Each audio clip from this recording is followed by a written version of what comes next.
in your own experience, like with your trying to determine where your boundaries are and how two imperfect people should have not a perfect relationship, but a perfectly imperfect relationship. Oh, does that exist? Just kidding. Yeah. I mean, the first thing is obviously communicating. Mm-hmm. As difficult as it is, it's just, it can be very awkward. I don't know, like for like coming into this, like I couldn't not tell him certain stuff. Like he had to know like a past, Mm-hmm. you know what I mean? Yeah. So I was very forthcoming of said past and leading into even our relationship. It's just things happen. I might explode for a reason, but there's a reason behind it. So you got to work through it, figure out the history of it, and then not do it again, if that makes sense. Yeah, absolutely. So I think very early on in the relationship, that's kind of like an up and down roller coaster. But if you got the two people that are willing to like meet in the middle, that's all I can personally ask for. You know, I know I'm difficult, like as we all should be, but it's just, I don't know. I think you just really, the biggest thing I took from my 20s was just to communicate 100%, because that was my biggest flaw. Yeah, yeah. When you think of communication, you know, because a lot of, again, that's a word that I think has different meanings to, you know, men and women generally, you know, or even just the gender roles in a relationship. When you think of communication, like what do you think of, and what is it something that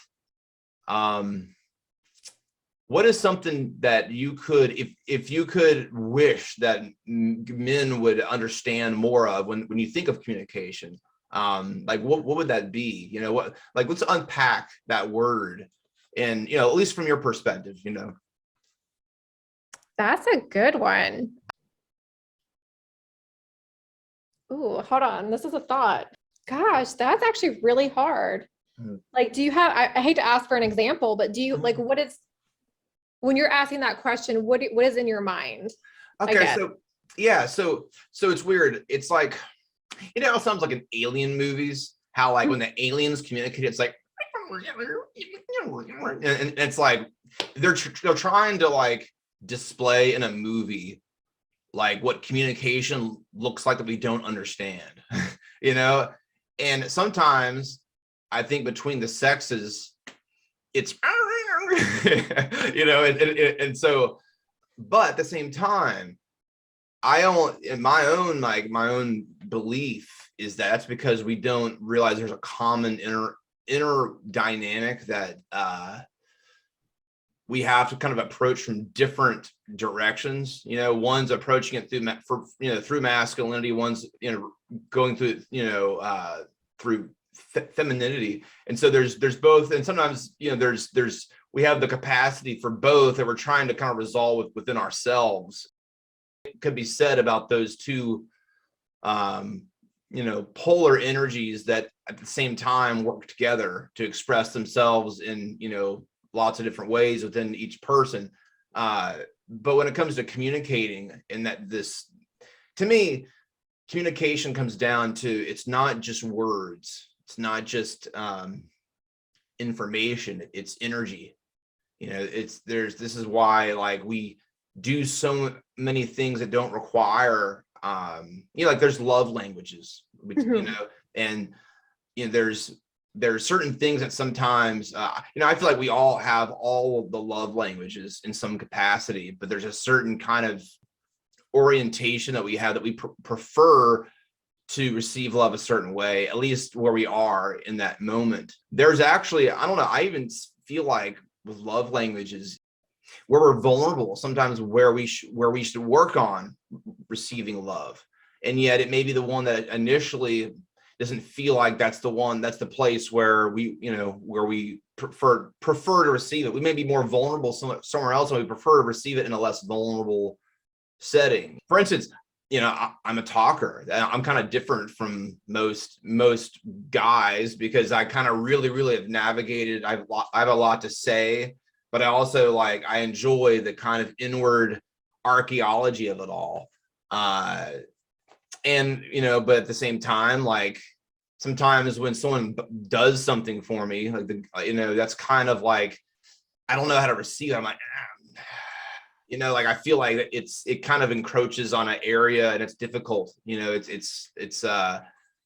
gift giving is a way that I actually really look forward to giving, but anyway, when it comes to communication though, it's an energy. There's a certain meaning to who you are and who that person are, who that other person is, and how it comes together in a certain way. That's how I feel it. And that's why it's weird. I think even falling in love or our relationships can happen in very weird ways where it's not just words. There's a certain energy that happens with someone else, and it's kind of hard to even conceive of it until it happens, and it's the most normal thing in the world.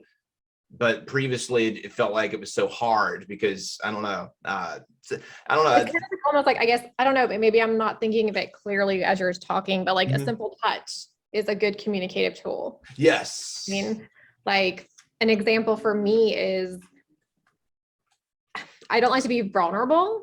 Like I don't like to cry in front of anybody, but if I do get emotional, I know for sure all he has to do is hold my hand. He knows that. That's all I need. I don't need a hug. If he wants to give me one, that's fine. But just that like holding of that hand. Yeah. The only communication we need. Don't talk to me about why I'm crying. Yeah. It just brings a lot of peace. Because I've been hyper in my communication, I'm actually too much in that category to where like I'm having to learn how to effectively do the other things, because it's like I've kind of had to overcompensate, so that's why I call this my podcast my OCD life, because the whole skill set that I've learned dealing with OCD, I'm trying to turn it on all these different areas of life, that I can kind of convert this this way of looking at myself and other people. To me, it's the only way that I know how to access those things. But there is that there's that necessity of faith within these different love languages that of like, okay, this is very vulnerable, but I have to trust that even though I don't fully understand the meaning of this touch or the meaning of whatever love language or whatever, I have to cooperate with the experience of it, because then I learn through experiencing somebody else in that kind of vulnerable way.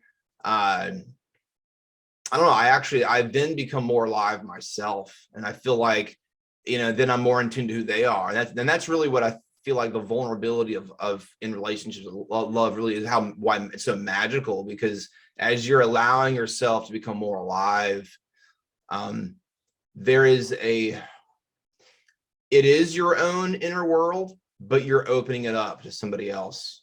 And it's weird. There's this area of you that really can't be accessed by you, but you can only sufficiently prepare yourself to receive of it and be present with it in a certain way that makes it possible. Some people are so damaged that door's closed, and like and it took me the longest time in myself to really begin to open myself up, to declutter the path to my own heart, to where now love is even possible, or a strong relationship is even possible. And I'm a late blooming millennial. I mean,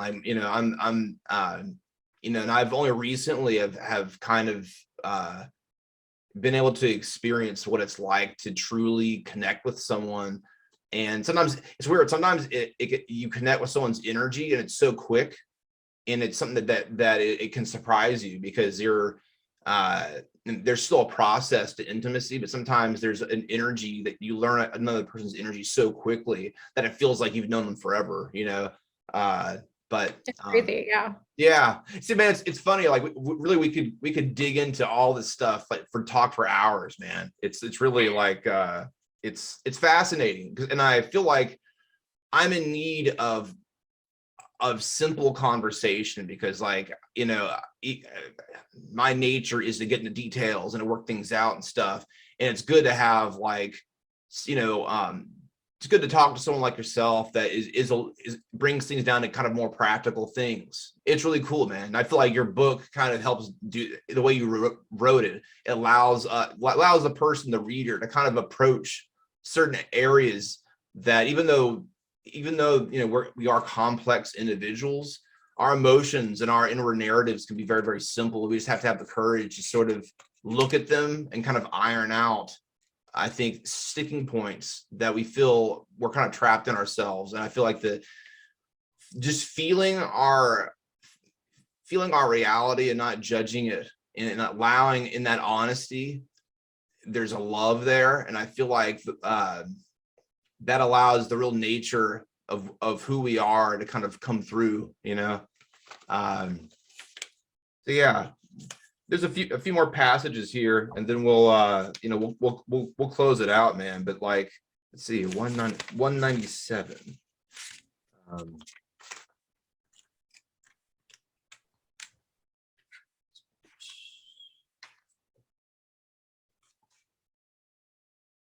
So yeah, this is kind of a longer passage, but I'll just read it. It says, I often want to cradle depression in my arms and let it know it won't always be like this. Even on the sunniest days, depression will follow me, a constant shadow looming over with delicacy.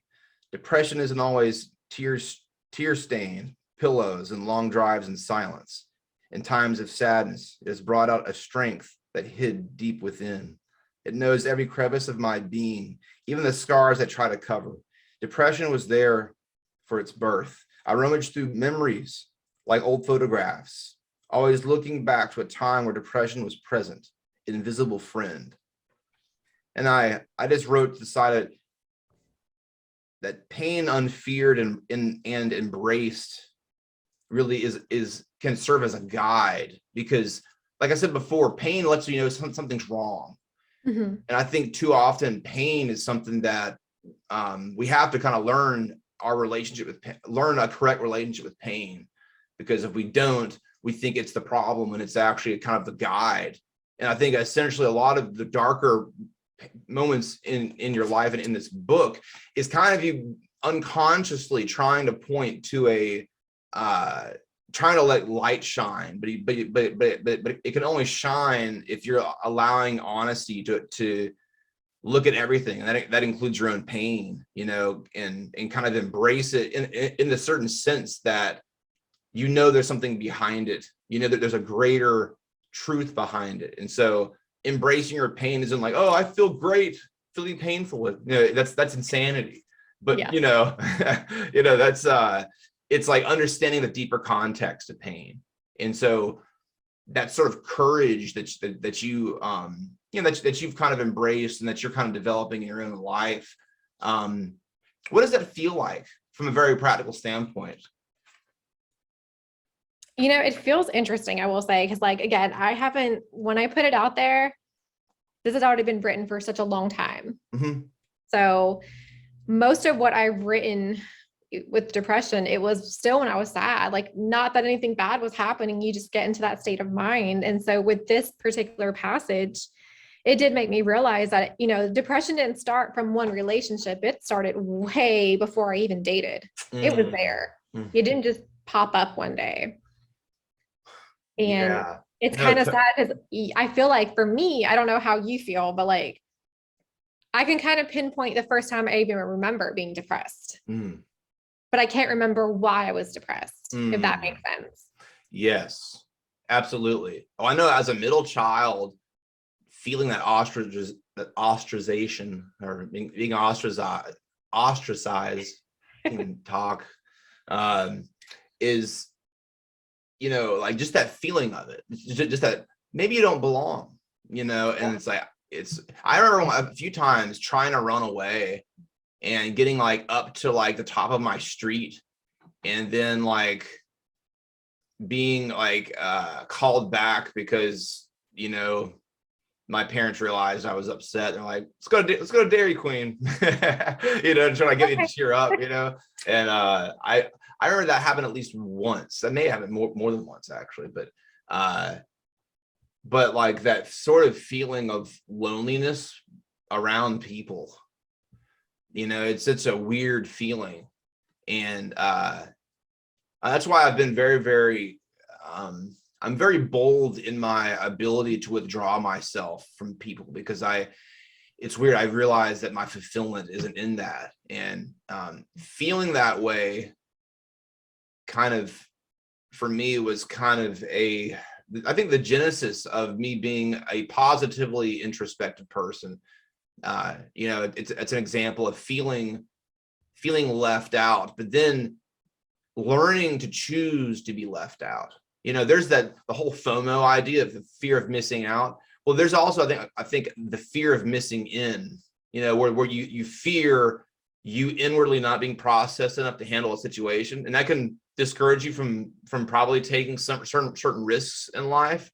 But I think it also is something that you do some degree of maybe hopefully sufficient inward work within yourself and healing, that you're more present. You're not 100% perfect or maybe healed, but at least you're conscious of your wounds. You're conscious of your wherever you're at. You're sort of aware. You have some indication of where you're at, because we're always, life happens in real time, and we're trying to juggle all these different narratives and beliefs and everything, and it's hard to. Life's a flowing thing. It's constantly moving, and for us to, too often we think that being perfect or being perfectly orientated is something we have to hold on to, and then we go into the real world and it's like trying to hold on to being perfect, and rather than realize that the dimensionality of life is something that our identity should flow with life. And so there's a certain flow even within ourselves that I feel like, to me, the way I like to define wholeness is that all these different areas of ourselves, we're able to plug into each other to where I'm never stifled by anything. My ability to withdraw myself is tied to my ability to kind of to go outside myself. And so the introvert extrovert is part of the same person, Mm-hmm. So let's see here. Okay, so I want to go to the last passage. So on page 199, my hope for those who read these pages of a heart that openly bled and stained with my hope for those who read these pages of a heart that openly bled and stained them with words will understand that the darkest of days will eventually cast a light, and that light will be you. I said I was going to go back to it to page 145, and this is the thing that I wanted to kind of ask you about, whether you intended this or not. But it says, look to the stars and draw me a constellation, a map of light that leads straight to you. You're in this passage, you're referring to a light that's kind of almost outside yourself, but at the end you refer to that a light being yourself, and that this kind of light map, this sort of constellation, as you're kind of illuminating yourself, that sort of really is yourself, really is you. And as you're processing all these different things, you kind of come to this realization of the necessity of your own illumination that really brings out the ability to have a deeper intimacy, so that even though you're working through these darker emotions, these darker things, you're placing proper value on yourself, and you're realizing that even though there's a relationship that you're desiring this light to be present in, it kind of relies on that light first being present in yourself, so you can even recognize it in the relationship. Yeah, no, 100%. I mean, the entirety of this Just Breathe book, like my fear was I didn't want people reading it going, oh my God, she's just this girl complaining about love and relationships. That was my fear. But I also wanted to kind of just tell people, like, look, as much as I've got like one relationship here, dealing with depression, dealing with myself, at the end of the day, it's about me. It's about what I'm trying to do for myself and validate it. Like, yeah, I've got a good relationship, but it's still present that I'm dealing with stuff. Yeah. Absolutely. And I don't even know if I could find it in time, but like on 18, when it says, sometimes I play chicken with stop signs and light posts, they always win because they don't move. I have to move. So for me, that for the entirety of it with the depression and finding that light is, I don't know if you've experienced this, but with depression brings very suicidal thoughts, but I wasn't suicidal. Like I didn't take pills. I didn't try to cut my wrist. You know what I mean? It wasn't suicidal like that. Yeah. But it was, hey, I'm driving at night and I'm okay if a car hits me. I'm okay if I fall off a bridge. I was just numb. Yeah. You know? Absolutely. It's weird, man. I probably have endured probably my darkest thoughts for the past year, honestly. And I'm in this weird place where I'm working through a lot of things, but in that you're going into some places that really can trigger some things. And it's weird how your conception of not existing is something that can bait you into darkness. But the thing is, you can't really perceive not existing. You perceive the pain going away, and you associate that with not existing. Correct. However, if you didn't exist, if all of a sudden, bam, you're gone, you can't conceive of how many people just enjoy your presence. There's a certain symbolic meaning to your own life, and in fact, it's not symbolic, it's practical. It's value itself. In our darker moments, it's almost like there is this instinct that romanticizes death or not existing, and yet it's a total fabrication, because it's trying to give us some kind of conception within trying to give some way of conceiving not existing within existence itself, and it's like an oxymoron. It doesn't really exist. It's chaos, and it's a game that the psyche will play, and acknowledging it, and kind of like, it's a very, very you're approaching territory. It's very, very dark. There's that whole thing about Friedrich Nietzsche. It's a danger of going towards the darkness, because the darkness will look back at you, and we can become possessed by it. When you go into some of these areas, the sufficient strength that you have, to really see it through, and to really not get too overwhelmed by it. You got to run at a certain pace. You have to kind of like not take on too much at once. That's something that I've had to deal with, because I'm so into some of this stuff that I got to realize there's balance to it all, man. There's really if you're running at a certain area and you're trying to overcompensate with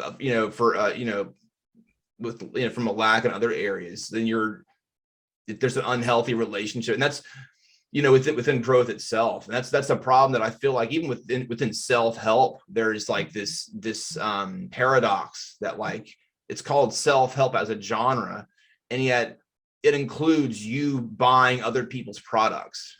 It's like, it's other help, and unless it's really teaching you to be more self-reliant, to teach you self-knowledge, there is a sort of when we read self-help books, we are processing our own self and stuff, but still the criticism, I think, remains that, like, it's known as very practical guidance into the world, when it's really should be more guides into ourselves. And so I did have something that a kind of a longer passage that I wanted to write based on this last thing, but did you have anything you want to comment with that? Did you have anything that came to mind or anything? I mean, you kind of talked about like being in that darkness and stuff. Like, I don't know, again, because I'm going to use you as an example, because you like to write, you like to talk and really dive into it. Do you feel that you are more prone to talking more about darker stuff, that it comes so much easier than the lighter stuff? Because that's how I feel. Like, to write the happy, everything is great is so much harder for me to even put out on paper. And like, everything flows very easily when it's depressive, because I feel like that has way more truth. I feel like for our happiness and our joy and our lighter things to be convincing, they have to, by necessity, be approaching the darker things. It's almost like the purpose of good isn't to be Candyland. It's almost like a form of alchemy, where we should be able to turn anything into gold. We should be able to turn the darker thing, the darkest of the dark, somehow like into light, or the light can shine on it and somehow redeem, the dark things into things we can see, and so I feel like that's the joy of communicating, is that we kind of retreat from the more superficial things, because we realize that to really give those things proper value means that we bring them into a context that by default leads us into the deeper territory, to deeper context, to deeper aspects of life that sometimes in the moment we can feel out of touch, but too often I think it's because we're reaching for that depth to breathe into our levity. I kind of feel like there's a real paradox there. In theological terms, I've always thought about this, and it's hard because I've every time I say this to someone, I feel like they think I'm committing heresy, but it's like the concept of it, it's very, very simple. But there's the idea, that God is infinite, and thing is something that's really infinite. You can't measure infinity. In fact, you could even say that infinity is one of those things that is simultaneously as big as it is small, and so it kind of lacks it lacks kind of the practical, it lacks the dimension of size altogether, and so there's that sort of unity that it has in its paradoxes, and I feel like us as experiential happiness and sadness and all these different things, there is a same kind of inseparable wholeness in these things, man, because some people would point to the whole yin yang thing, which is, that's serviceable to kind of articulate it, but I kind of feel like there's deeper and more practical ways of just understanding that our emotional wholeness, our ability to really enjoy the moment, is something that, I don't know, relies on our ability to see kind of the vanity in us trying to hold on to conceptions of things in a way that's too rigid. That's a very Eastern concept, and so, I kind of feel like even to think of ourselves as too trapped in the darker, deeper things versus the nice things, I feel like, man, that's the only way that how to really access the light and convincingly to yourself, and that's the only way that you can live in a sincere and communicate in a sincere way. Not only is it not wrong, it's the only way that you can be. It's the only way that you can really give of yourself. Now I think we have to kind of like use wisdom and knowing how most people are probably uncomfortable. We have to kind of package things and learn how to communicate in ways that, aren't as, because a lot of people don't know how to actually go into these darker areas. That's where we have to learn how to guide them sufficiently, I guess, or guide them in some way that they know that you don't have to fear it, and that's why, like, I think the whole redemptive quality to your writing, Just Breathe, is really kind of important, because it's, I don't know, man, I feel like that unity of understanding that there's such a positive, a positive necessity of approaching darker areas and within that, learning how to allow positivity to come from it, in your honesty. And, again, I think it comes back to a certain faith in the unconditionality of life itself, man. It stems from, like, I have this life, this need to express myself that I know is good, but I can't prove it. It's like a first cause. It's kind of springing forth out of you, and it's up to you to put the proper definition and the proper value on it, and in whatever way, and learn how to develop that sort of melody within yourself. Like, people don't realize that a lot of classical music, like, is very, they'll interject a theme, and a whole piece of music will be kind of developed based on that theme. And so the brilliance of some of the best works of music is how ingenious these composers were able to take a melody and construct a whole piece of music kind of based on this thing and develop it in such an interesting way. To me, we all are this theme. We are this piece of music that we have to learn how to develop it and express itself in different ways. Like in movements and in symphony, there's a fast part, there's a then there's a slower part. There's all these different ways that it's the same theme, it's same energy, but it can express itself in different ways. And that's I think our own exploration of our own self in different ways can hopefully make us a more well-rounded person, that we raise the bar on what it means to really be fully human. And we kind of transcend, I think, the limits that our age can, our time can put on us. I just went off on like a tangent that was kind of like, I felt it was epic in the moment, so I just went off. So it's just funny because the more you keep talking, you express yourself so well, and I'm just sitting here like, dang, I need to do that better with my life. Oh man. But I'm like looking forward to so much. I really, really want you to write your projects. Absolutely, like I think you have some very valid points, and I really want to hear it.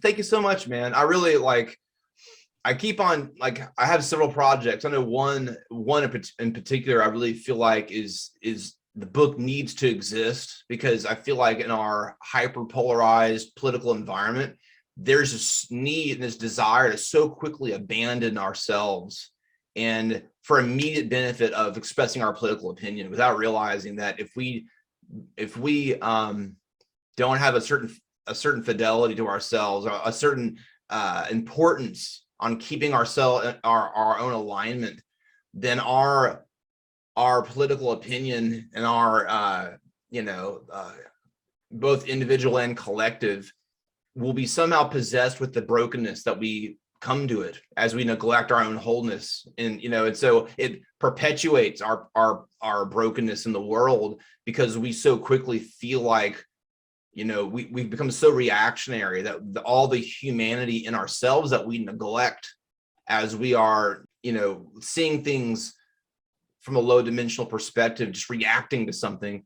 We neglect the deeper human elements within ourselves that should be able to bring to our politics the kind of high dimensionality, the hyper awareness of our own selves, and so that's something that's a project that I'm working on right now, because I really want to bring some healing into some areas. But and honestly, I'm writing it for myself, and I have my own opinions and stuff, and that's what this was for me. Yeah, man. I mean, dude, that's the thing, man. I feel like all of our expression is something that it encourages other people. It encourages other people around us. The best thing that we can do in our lives as we're making ourselves better, realize, man, that it helps bring out the best in other people. It helps bring it gives value to other people. I don't know. It's yeah, man. I really feel like there's so much value to us being fully alive and inspiring others to be fully alive. And I did have one more thing that I wanted to read real quick, because I feel like this was something that I really, this is the last page that regarding to the light, will be you. And this was kind of like, I got inspired and I just wrote like a whole like scribble scrabble of things here. Worst handwriting in the world right there. But pain is often the neglected domain of the unconscious that holds unconfronted experience of everything. As we trust the light, we trust our capacity for wholeness that inspires us to let go of brokenness as our normal state. But wholeness is an acquired taste if most of what we have experienced and had is brokenness. The light takes getting used to in all of its forms. We can only start where we are and meet others where they are too. But in the area of love, we often feel the burden of our own acceptance and our desire to be accepted by another. The choice to love ourselves is the choice to accept myself, and never to lay that responsibility on someone that can never access me the same way I can access myself. Wow. Yeah. So I actually really liked your line where you said wholeness is a required taste or acquired taste. Yeah. Yeah. That's so true. We only get like fragments or pieces. Absolutely. And this is a problem that, like, man, it's weird, man. There's sometimes you meet someone and you're like, wow, this person on the surface is so gorgeous, is so beautiful. And then you talk to them and you're like, oh my God. You're like, oh, and it's you want, well, you want, it's like you want to be. And if you get yourself in a situation to where you're in a relationship of being the healer to someone or their therapist or whatever, I mean, you are devaluing your own life to chase this idea of what you think the person is. And beauty does that to a man. I really feel like beauty does that to men because we're very into outward appearance and everything. And too often it triggers all this idea of what we want them to be. And we talked about a little earlier about that problem in men and women, just expressed in different ways. But men will look at supermodels and look at celebrities, and we all do this in different ways. But we can look at them and like make that person whoever we want them to be. Yeah. And I don't know, that own creativity that we have kind of towards, I don't know, creating someone to be the perfect reflection of what we think they should be. I think like that goes in contrast to what you were saying about how like love is whatever you make it to be. And I feel like your own self-love, that perfect ideal of a person you establish within your own self, to where you're striving for that ideal. You're striving to be the perfect reflection of your conception of love, so that you don't make the mistake of making someone else that. You're learning to plumb the depths of what it means to be your own soulmate, essentially. And as you become whole, you recognize someone else who is more whole and more reflects that same frequency. You're more attracted to, even just unconsciously or subconsciously, you're more attracted to people that are actually resonating on that, on that frequency, because you realize that like anything else is like a form of death. It's the even, and it doesn't matter how good they look or whatever. It's like you're trapped in a candy store to like live off candy for as long as and until you have to, like, okay, I can't eat this anymore. But I really feel like that element of self-exploration, of achieving your own wholeness, I think having the correct expectations of what a relationship should be, and kind of realizing that it's not going to be a fairy tale. And it's weird though, at the same time, as you're kind of like confronting, I don't know, I guess your own the realities of the human experience and the realities of love, something is replaced that's something stronger and more enjoyable than a fairy tale. There's almost, you can access the same energy of a fairy tale, in a certain sense, in your own confrontation with reality, and with really what it means to love, to find that acceptance, that ability to really be happy, I guess, and to strive towards something, because you're working through letting go, and in letting go there's deeper areas of understanding love, I guess. I don't know, what do you think? Like, definitely pushing off, like, again, we're in the age of social media. It's huge. Yeah. So you see perfect pictures, perfect couples, perfect life, everything like that. And I had to learn this because all my friends got married and had kids. And I'm like, wait a second, what about me? What did I do wrong? Am I on the wrong level here? Yeah. But I had to learn we're in our own season. You know what I mean? I'm not going to progress the same way you're going to progress in your story. That's been a big factor as well. Like, you could do something in 2 months that it's going to take me 2 years to do, to love myself, to love my relationship. It's just interesting because we have to be on the same time wave of people. Like, you're in your 30s, I'm in my 30s. So hard to say that right now.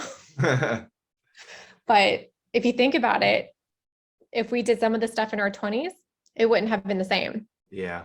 We're not those people. We grow, we evolve.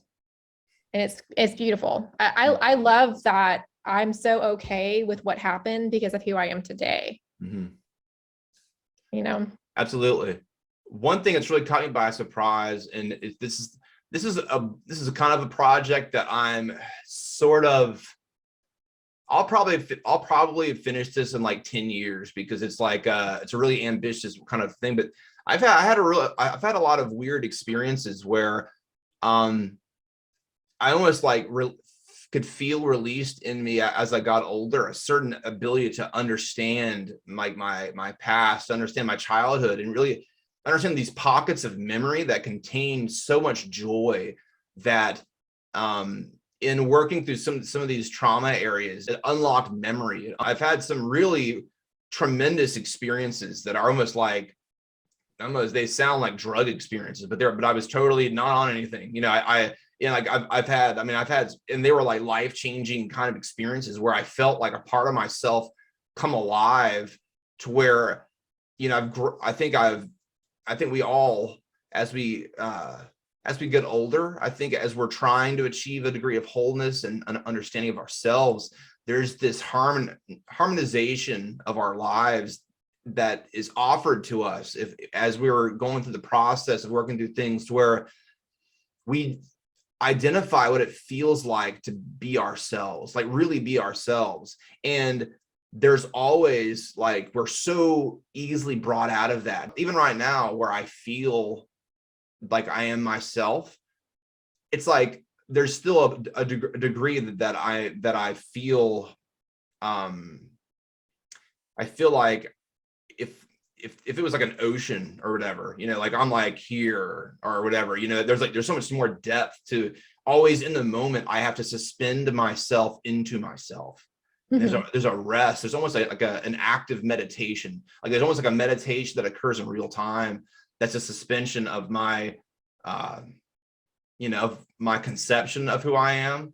But there's a trust, because I've done all of this groundwork of processing things, that I immediately know what is closer to myself and what isn't. There's things where, when there's memories and emotions that come up, that bubble up, I immediately choose to not value that, because I realize it's deception, or it's tied to a negative narrative of my life, or a negative thing. And as I allow myself to see those things, it's weird, because you would think that approaching some of these darker areas would make you less confident, because you'd be so trapped in depth. But it's weird, like all of a sudden you find yourself in front of people and you're very, very comfortable with people, because here you've approached one of the most difficult and uncomfortable aspects of yourself.